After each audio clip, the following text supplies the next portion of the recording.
Que el Señor les bendiga ricamente. Hoy tengo el privilegio de acompañar una vez más a cada uno de ustedes y compartir la palabra de Dios, cosa que me gusta mucho y me encanta, lo disfruto.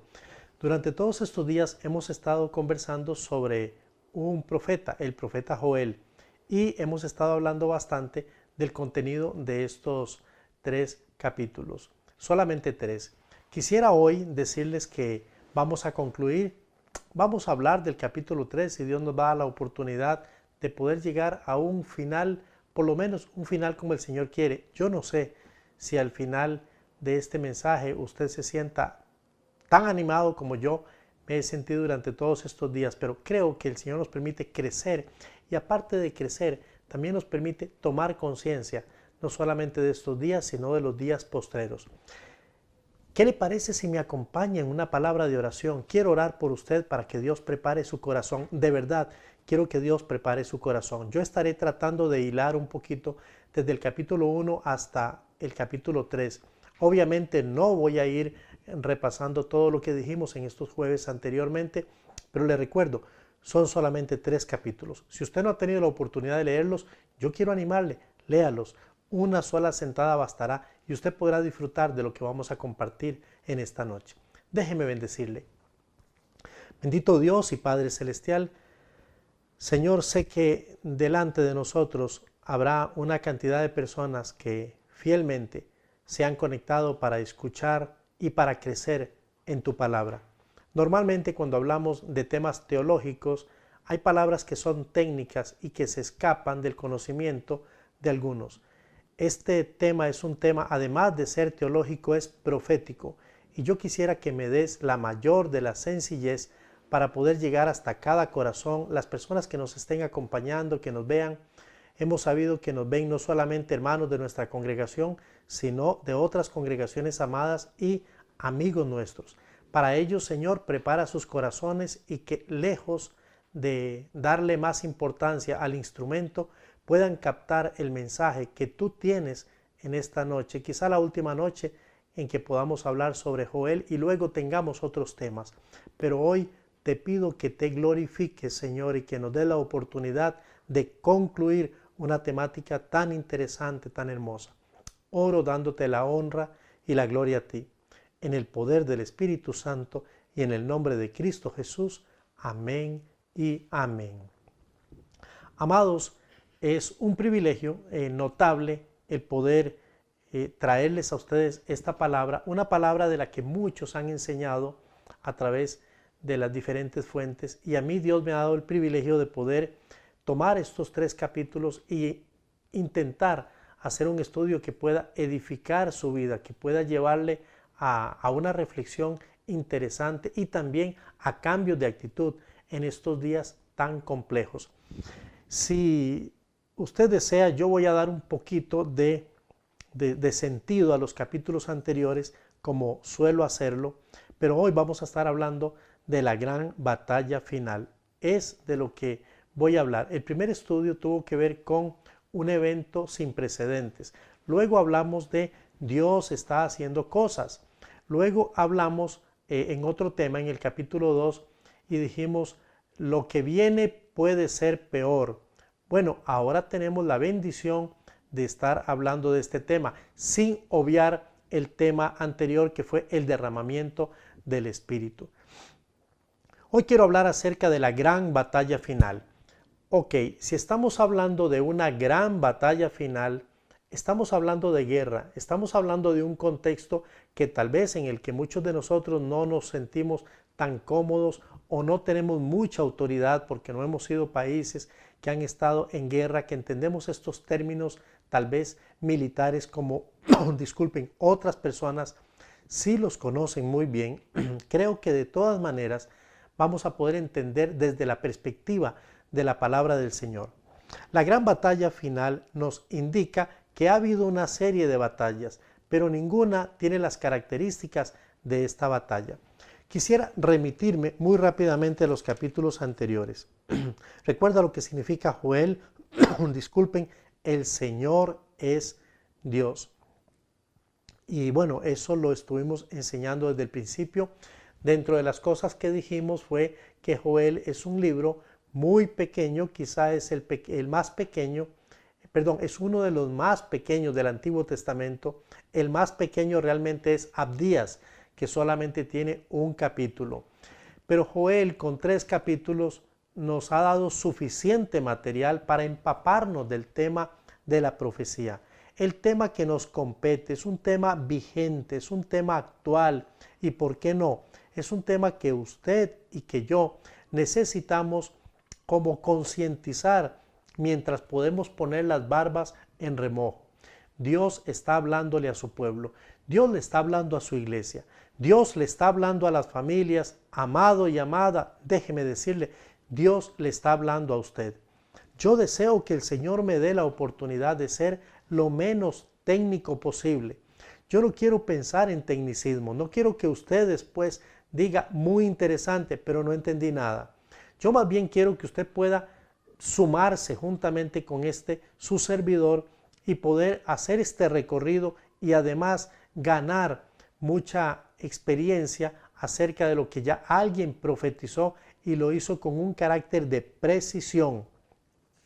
Joel pertenece a el grupo de profetas que conocemos como los profetas menores. ¿Esto qué significa? ¿Que no tienen mucha importancia? No. Son profetas igualmente importantes como Daniel, Ezequiel, Jeremías, Isaías. La razón por la cual se le llama a este grupo de profetas menores es simple y sencillamente porque el contenido de sus libros es menor al del contenido de otros profetas. Otro detalle tal vez que sería bueno mencionar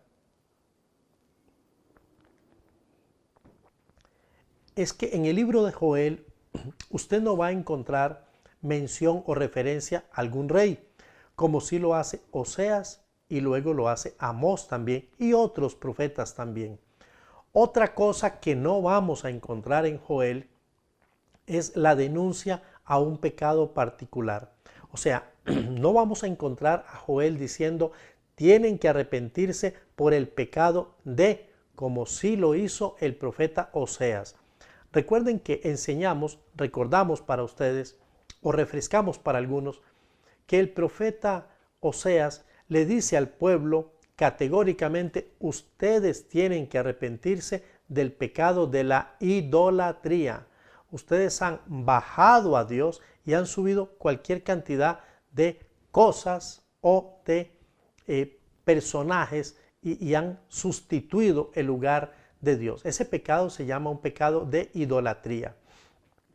Posteriormente, Amós hace un énfasis muy directo al tema de la injusticia social, hablándole básicamente a los ricos de la época, diciendo, ustedes han hecho mal, ustedes han oprimido a los pobres, y esto era sumamente mal visto y estaba contemplado de hecho en la ley mosaica el poder ayudar a los que menos tenían, como por ejemplo las viudas, los huérfanos y todos aquellos que eran considerados como pobres o como enfermos. Todo esto nos permite ubicarnos un poquito en el contexto y entender básicamente quién era Joel. De Joel no podemos decir muchas cosas, ni nosotros que aprendemos de los que más saben, ni los que más saben pueden agregar mucho porque ellos insisten en que Joel es un profeta relativamente modesto. También el nombre Joel es un nombre muy común en la época, como también lo es Abdías. Entonces podemos confundirnos con otras apariciones de este nombre. Pero si nosotros nos ceñimos y pensamos en Joel como el profeta, algo que sí podemos decir con bastante precisión es que Joel fue un profeta que afectó lo que nosotros conocemos como el reino del sur, o sea, abajo. Dijimos en un principio que el pueblo de Dios se había dividido, el reino se había dividido en dos.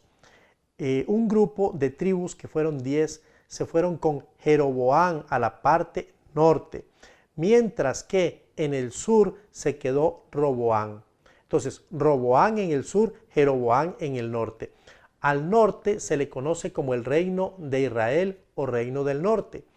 En el sur estaba Jerusalén, quien también era la capital, eso impuesto ya por David, la capital religiosa donde se había construido el templo y la capital política. Con esta información podemos darnos cuenta que el profeta va a estar hablando y va a estar dirigiendo su profecía al pueblo de Judá, o sea, al pueblo de Jerusalén, que también es el pueblo de Dios, porque aquí lo que está haciendo el profeta es comunicándose con el pueblo de Dios, claro, afectando al espacio o al área donde él ministraba, que era el reino del sur.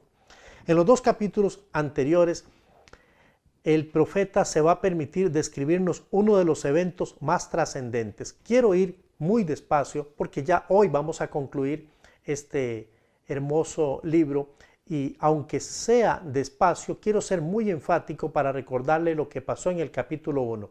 En el capítulo 1, el profeta está haciendo un llamado de atención.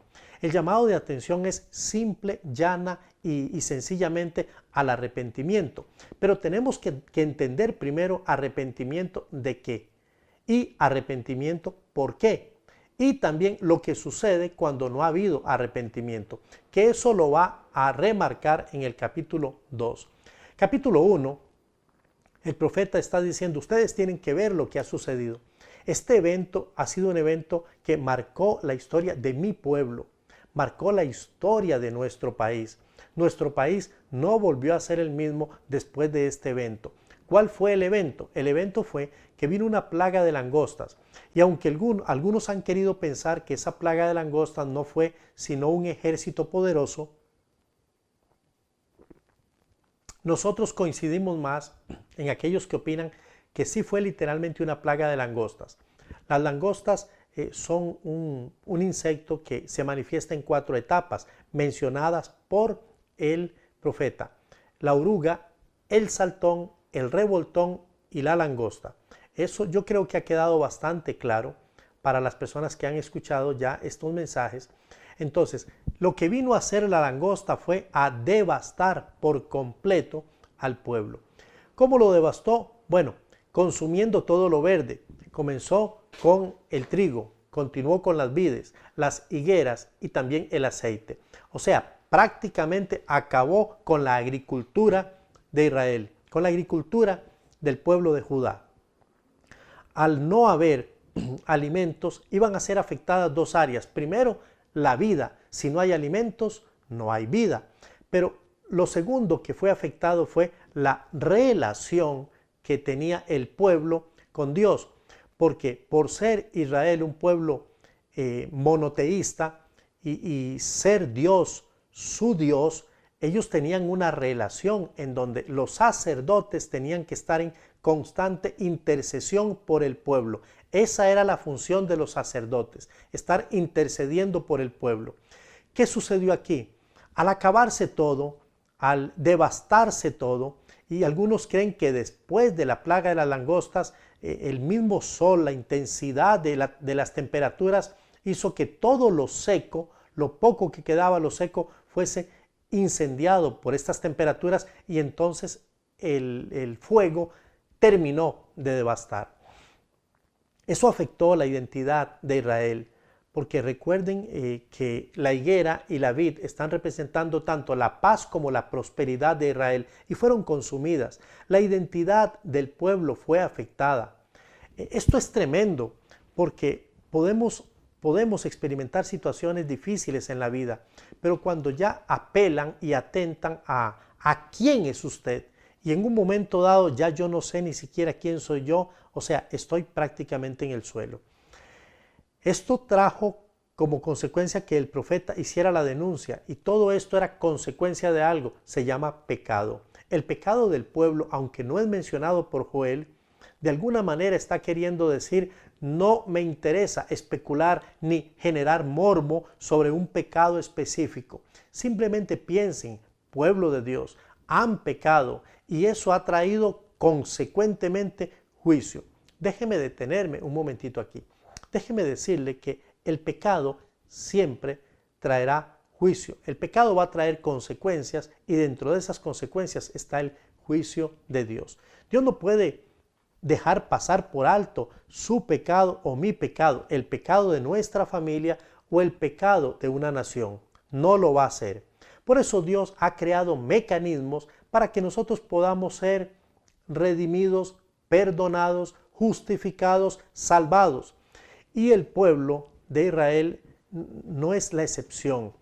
El profeta dice, ustedes tienen que arrepentirse y tienen que dar muestras de arrepentimiento.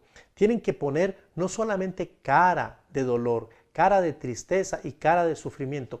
Tienen que experimentar ese sufrimiento en lo más íntimo de su ser. Todo el capítulo 1 está hablando básicamente de esta situación y llegamos al verso 15 en donde ya el profeta anuncia lo que vendrá y él dice, porque vendrá el día de Jehová. Ok, terminando el capítulo 1, el profeta se va a permitir describir un poquitito algunos de los acontecimientos, pero llegamos al capítulo 2. En el capítulo 2 no tengo la posibilidad de poder leer todos los textos, pero yo le recomiendo, por favor, léalos. Saque un tiempito, léalos y marque. Y si usted tuviera alguna duda, créame que para nosotros será un gusto. Estamos queriendo poner nuestros teléfonos allí en pantalla. Para algunos de ustedes es muy fácil localizar a su servidor, pero nos encantaría continuar hablando de Joel ya en una forma más personal. Y de pronto algún comentario suyo, alguna idea puede enriquecer lo que ya les hemos compartido. Interesantemente, en el capítulo 2, el profeta va a continuar remarcando la idea, pero va a describir, va a desmenuzar lo que significa el día del Señor, el día grande de Jehová. Entonces él va a comenzar diciendo que va a ser un día de oscuridad, un día de tinieblas. Déjeme decírselo en un muy buen español. Va a ser un día trágico, un día de muerte, un día donde ninguno de los que estamos escuchando este mensaje, si tuviéramos la oportunidad de poder verlo mediante un adelanto, ya sea que Hollywood pudiera darnos un pequeño adelanto, una muestra mínima de lo que ese día será, nosotros, le aseguro, no quisiéramos estar allí. Y no solamente nosotros, sino que nosotros no quisiéramos estar ni que esté ninguno de los seres que amamos. Esto es sumamente importante. Esto es medular, porque si nosotros no creamos conciencia de esto, hemos perdido el sentido y la temática de este libro. Joel está queriendo llamar la atención al pueblo de Dios y les está diciendo, ok, hemos sido golpeados y la nación ha sido marcada para siempre, pero esto no es lo peor. Puede venir algo peor. Y de hecho, estoy profetizando que vendrá algo peor. Entonces comienza a describir que este día será un día de desolación. Los grandes teólogos y los eruditos y los estudiosos hacen una correlación tomando en cuenta que la Biblia es un libro que mantiene una unidad de pensamiento, y aunque hay escritores, que pueden vacilar en distancias generacionales, unos en el reino, unos en el reino del norte, otros en el sur, algunos ni se conocieron siquiera, pero todos hablan de un acontecimiento similar.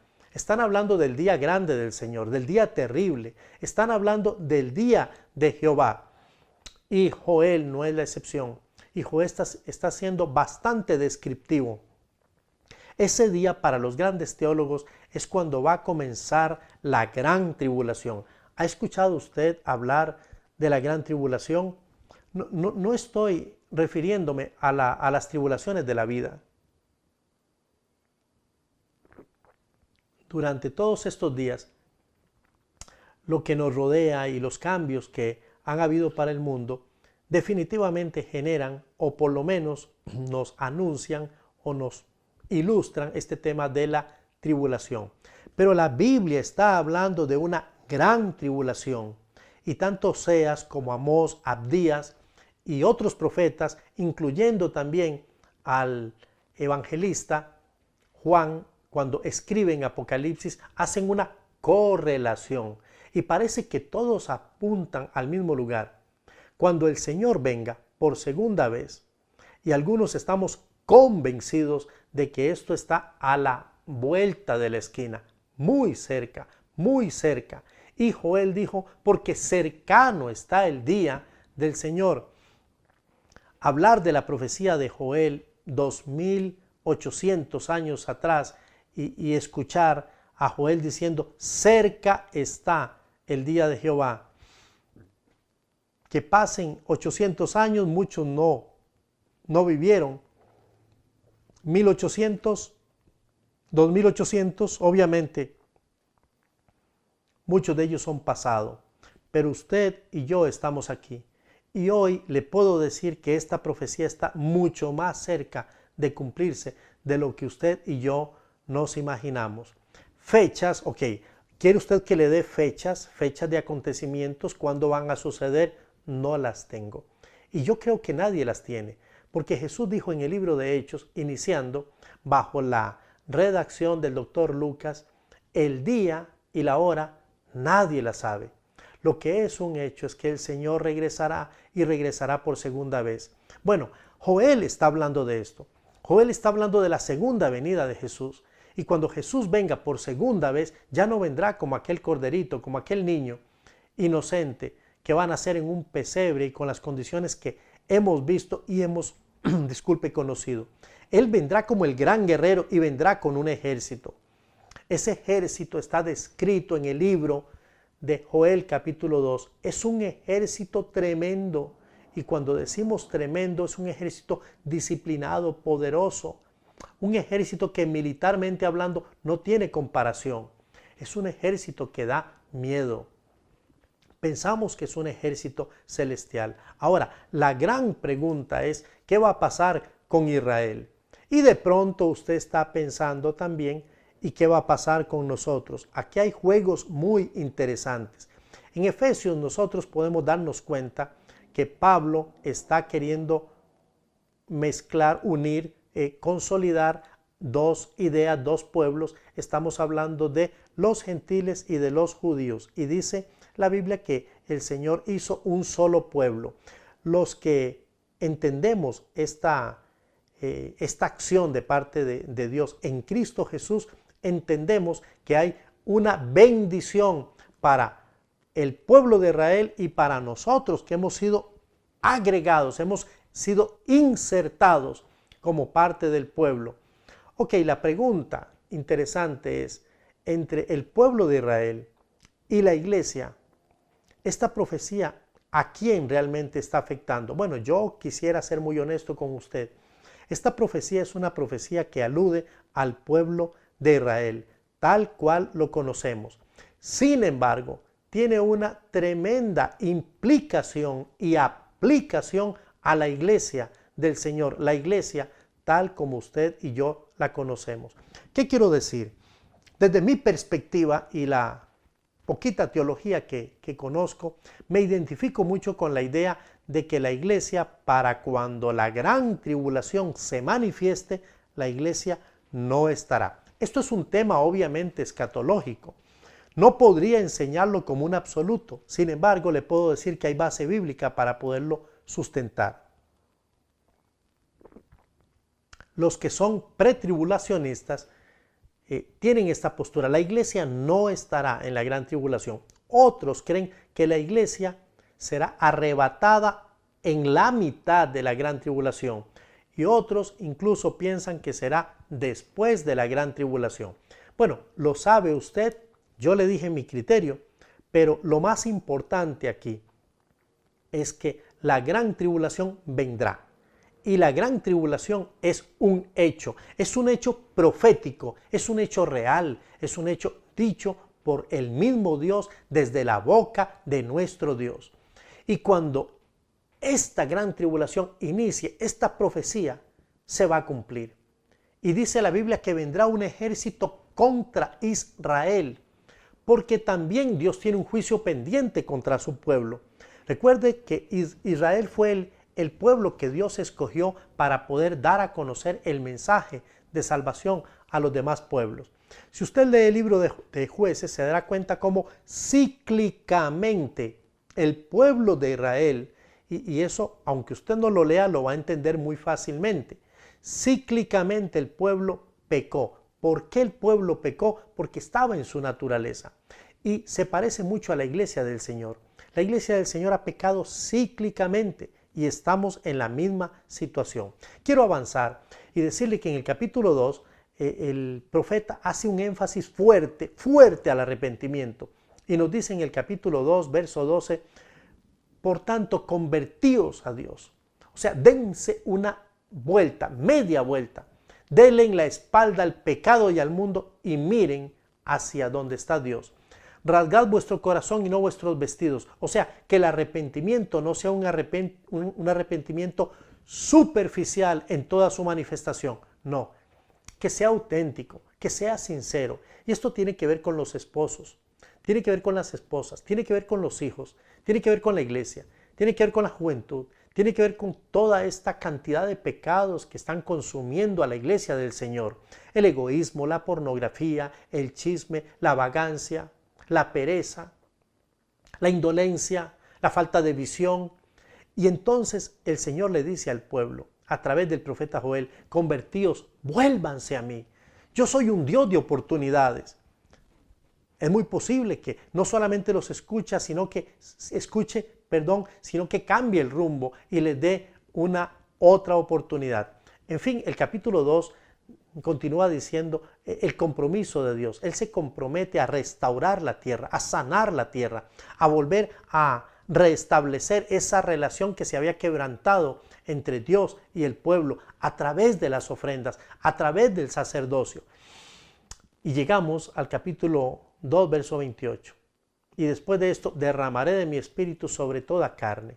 Pensamos que esa promesa tiene su cumplimiento. Inicia en el libro, la vez pasada dije el libro de Pentecostés, en el libro de los Hechos, en la gran fiesta de Pentecostés, cuando el Espíritu Santo tomó a aquellos hombres y les hizo hablar en nuevas lenguas, nuevos idiomas o idiomas conocidos, que era una experiencia completamente nueva en aquellos días. Cada uno de los que estaba allí les oyó hablar en su propia lengua. Esto fue sensacional.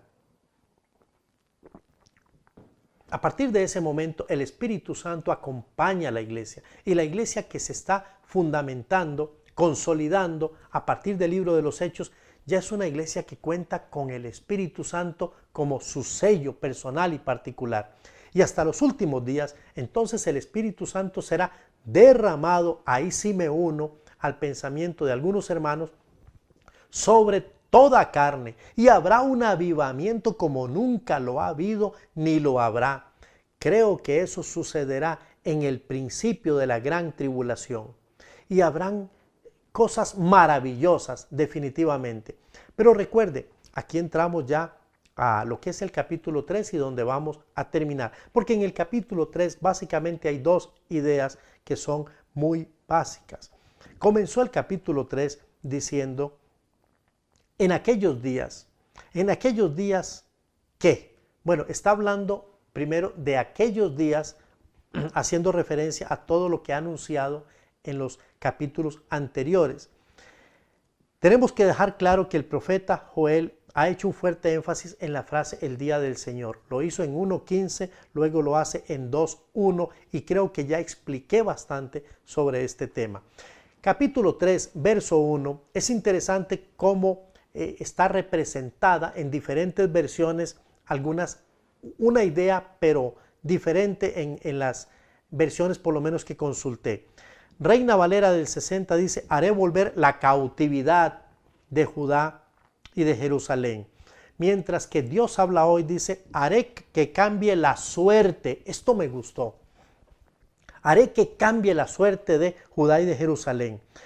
En Nueva Traducción Viviente dice: yo restauraré, o sea, haré volver al estado original la prosperidad de Judá y de Jerusalén. Y lo mismo dice Nueva Versión Internacional. En el verso 2, el profeta nos cuenta que el Señor va a reunir a todas las naciones. Esto me encantó porque, primero, la pregunta es: ¿dónde va a reunir a todas las naciones? Esto conecta con lo que Apocalipsis habla de la famosa y gran batalla del Armagedón. Esa va a ser la batalla final, Armagedón, donde el Señor va a convocar a todas las naciones. Ahora, pregúnteme usted cómo lo hará, yo no sé, pero me imagino que será un día terrible. Todas las naciones estarán convocadas en un lugar estratégico. No sabemos con precisión, no hay detalle de cuál es este valle de Josafat, no aparece una pista que pueda llevarnos y decir geográficamente está situado aquí. No lo tenemos. Algunos piensan que va a ser en estos lugares en el sur de Israel, donde hay áreas desérticas muy grandes. Incluso fueron áreas donde se pelearon la guerra de los 6 días en junio de 1967. Sin embargo, no podemos decir con exactitud. Muchos piensan que más bien el Valle de Josafat es un lugar simbólico, pero obviamente tiene que ser un lugar que pueda contener a todos los ejércitos implicados. Me gusta una versión que dice a todos los ejércitos del mundo, porque esto va a aclarar algunos conceptos más adelante. Ahora, ¿cuáles son las razones por las que el Señor convoca a todas estas personas? Bueno, la primera y básica razón es porque todos estos ejércitos de alguna manera, todos estos ejércitos de alguna manera han estado implicados en injusticias contra Israel. Israel es su pueblo. Entonces, dicho de otra manera, tocaron a mi pueblo y soy celoso y como amo a mi pueblo, todos aquellos que han tocado a mi pueblo vendrán a juicio, dice el Señor. ¿Qué cosas hicieron? Capítulo 3, verso 2. Voy a tratar de bosquejar. Esparcieron a su pueblo entre las naciones. Y usted sabe que uno de los grandes problemas que ha tenido Israel, cumpliéndose obviamente también la profecía, es que fueron esparcidos entre todas las naciones. Podemos decir que hay judíos en todas partes del mundo, podríamos decirlo, o casi todas las partes del mundo. Y repartieron mi tierra, repartieron mi país, repartieron mi pueblo, dice el Señor. O sea, hicieron lo que les dio la gana con mi pueblo. Está hablando el Señor. Traficaron niños y niñas, los cambiaron por rameras, o sea, prostitutas. ¿De qué está hablando el Señor? O sea, tocaron lo más básico, lo más íntimo de un pueblo, a sus niños, traficando. Y todos estos pueblos vinieron para ser barrabasadas. Si hablamos de los caldeos, si hablamos de los asirios, si hablamos de los egipcios, no importa el orden, pero podríamos hablar mucho más acá y hablar de países muy actuales como Libia, como Irak, como Irán, como Egipto y países que hoy son países que están en el poderío militar. Las naciones implicadas en el verso 4, estoy en el capítulo 3, Tiro, Sidón y los territorios de Filistea. El profeta les está haciendo una seria advertencia y ahora toma el lugar del Señor y entonces las palabras. Ustedes quieren vengarse de mí, imagínense al Señor hablando, a Jehová de los ejércitos hablando. Ustedes quieren vengarse de mí, vengan, pero advierte, cuidado y que vienen por lana y salen trasquilados. Amados, estos ejércitos se meterán con el Rey de Reyes y Señor de Señores. Cuidado, cuidado con intentar amenazar a Dios con el puño. Esta es una actitud que la iglesia típicamente ha cometido a lo largo de los años. Nosotros, usted y yo, con su pecado, con mi pecado, como una de las interesantes definiciones de la palabra pecado es amenazar a Dios con el puño. Claro, nosotros decimos jamás lo haría, pero lo hemos hecho con nuestra desobediencia, con nuestra indolencia, con nuestra falta de consistencia en nuestra fe. Amados, dice la palabra en el verso 5 y 6, cosas que hicieron todos estos pueblos. Robaron la plata y el oro. Bueno, pero Dios es el dueño del oro y de la plata. Al fin y al cabo sigue siendo de Dios, pero lo hicieron para meterla en sus templos. O sea, desfasaron a Dios, quitaron a Dios. construyeron sus propios templos, todos estos pueblos paganos, y llegaron a influir al mismo Israel, su pueblo. Esto se llama sacrilegio. Es cuando tomamos lo sagrado y le damos otro uso. ¿No le dice algo a usted esto? Hemos estado enseñando que nuestro cuerpo es templo del Espíritu Santo, y cuando nosotros damos cualquier otro uso a nuestro templo que no sea el que glorifica a Dios, estamos cometiendo lo que estos pueblos cometieron: sacrilegio. Vendieron a los judíos como esclavos a los griegos. Por eso el Señor se va a vengar.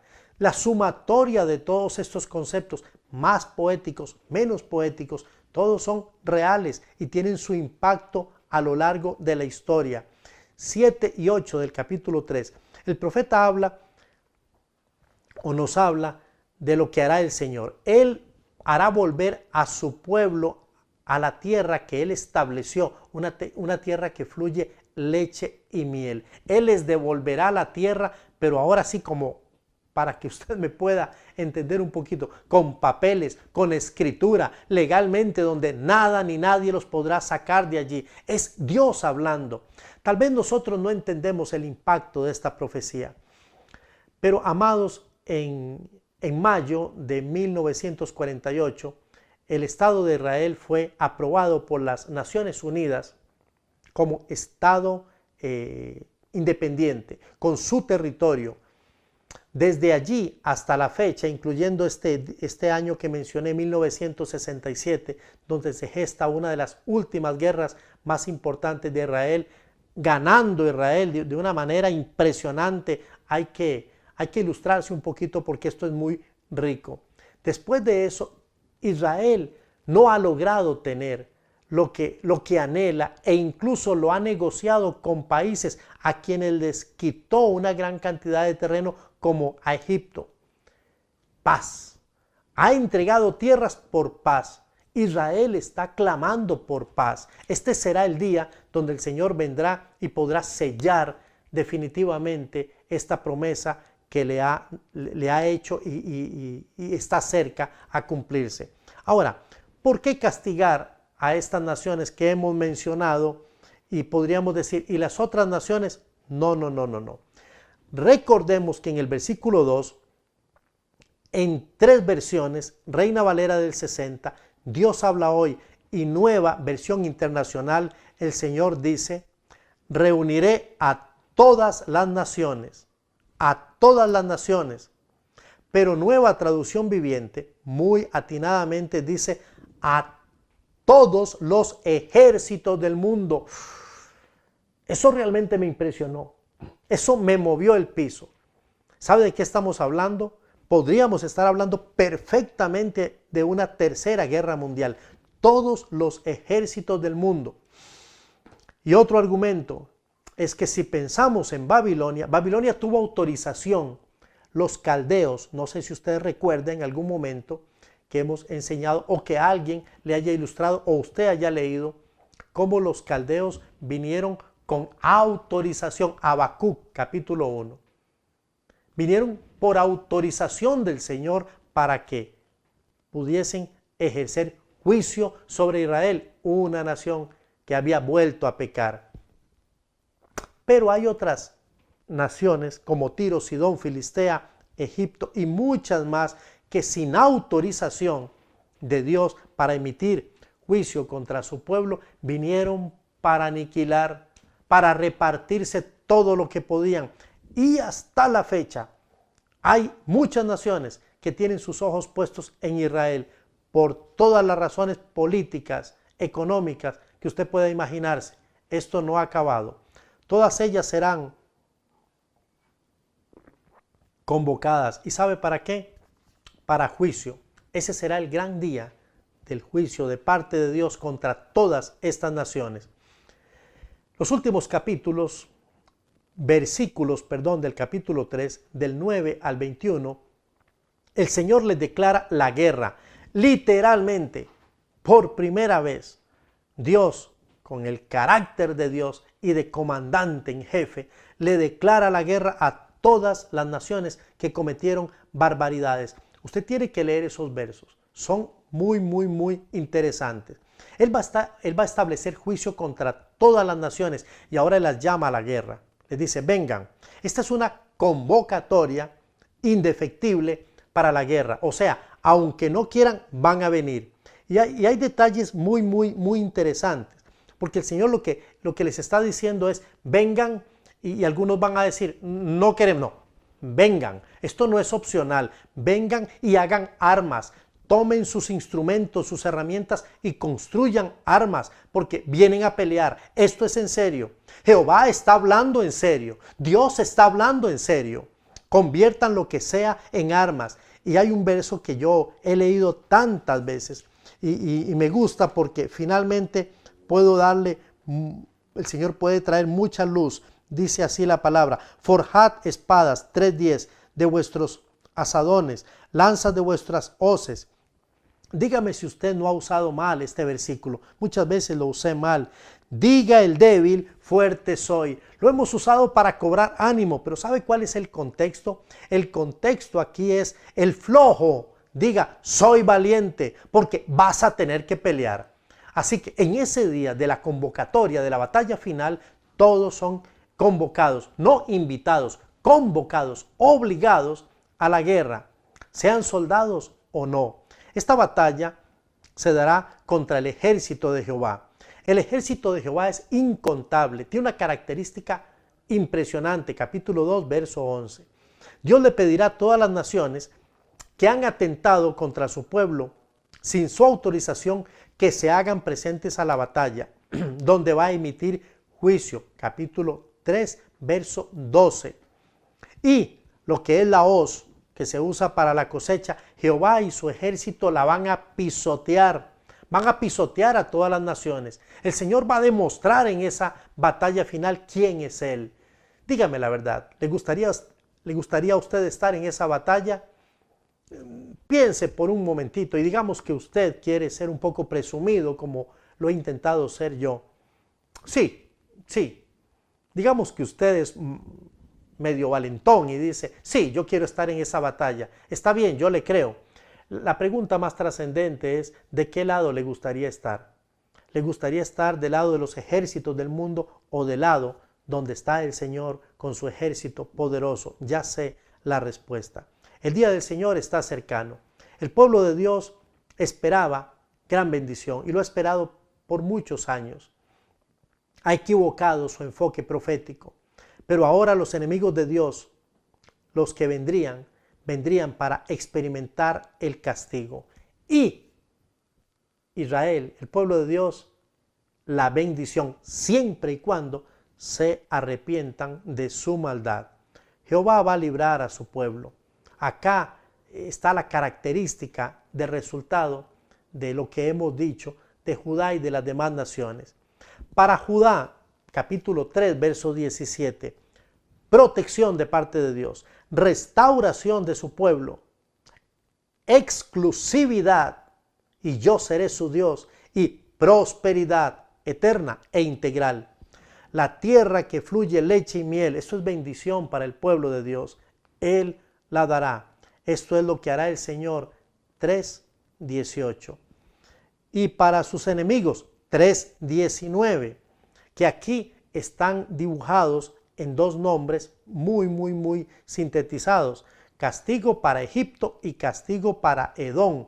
Que Edom no es otro más que Esaú. Recuerda usted, el hermano de Jacob, quien decidió hacer lo que era completamente diferente de la voluntad de Jehová y subestimó a Jehová y no le importó la bendición de Dios ni su relación, y luego después se levantó una nación que venía prácticamente de sus raíces, que se llamaron los edomitas. Para ellos vendrá juicio, para Edom vendrá juicio, y Abdías lo describe muy bien, usted lo puede leer. Para Egipto, Egipto será destruido y Edom será convertido en desierto y completamente desolado. O sea, Dios va a acabar con los pueblos. La bendición eterna para Judá está en 3:20. Judá podrá ser habitada en paz, lo que ha deseado por tantos años. Y la sangre que se derramó, el Señor la ha de vengar. Yo creo que aquí está incluido, el tema del holocausto. 6 millones de judíos murieron en este siglo y estará para siempre con su pueblo. Síntesis, si usted me permite, solamente 2 ideas. Dios dará bendición a su pueblo si se arrepiente, como Dios quiere darle bendición a su iglesia si su iglesia se arrepiente. Dios dará juicio a todas las naciones que derramaron sangre de su pueblo sin la autorización del Señor. ¿Sabe? Yo me siento muy feliz porque nosotros como nación hemos bendecido al pueblo de Israel y me gusta cuando veo a hermanos orando por la nación de Israel. Yo quiero hacerlo también y quiero hacerlo esta misma noche. Quiero que nos unamos y podamos orar por la nación de Israel. Si usted me permite, quiero bendecir su vida y quiero bendecir esta nación y este pueblo y pedir que ese día usted y yo estemos en el mejor de los lugares. Déjeme orar. Padre, quiero darte gracias porque es una bendición exponer tu palabra. Hay mucho más que por tema de tiempo no logramos hacer, muchos detalles, pero hay muchas herramientas también, muchos hermanos que han enseñado y que han hablado acerca de este libro. Lo más importante, el día del Señor, el día grande y terrible de Jehová vendrá. Nosotros queremos estar preparados. La decisión está en nuestras manos. Tú nos has llamado reiterativamente al arrepentimiento. ¿Arrepentirnos de qué? De nuestro pecado. Pecado que obviamente debemos conocer, reconocer y confesar. Si eso sucede, Dios, tendremos tu bendición y la tendremos para siempre. Señor, queremos disfrutar de todo lo que hay en este paquete y yo quiero orar por la nación de Israel. No sé qué sigue, no sé qué está en la agenda divina, pero sé que es un pueblo amado, aparte de sus tantos errores y equivocaciones. Yo oro para que tú bendigas al pueblo de Israel y que en ese día tu pueblo tenga la oportunidad de experimentarte como nosotros lo hemos hecho, como su Señor y como su Dios por toda la eternidad. Te doy la honra, te doy la gloria y oro en el poder del Espíritu Santo. Gracias por este tiempo, gracias por la felicidad de estar frente a tu palabra y poder compartirla con tantas personas amadas. Oramos en el poder del Espíritu Santo y en el nombre de Cristo Jesús. Amén y amén. Recuerde, deseamos profundamente que el Señor les bendiga muy ricamente.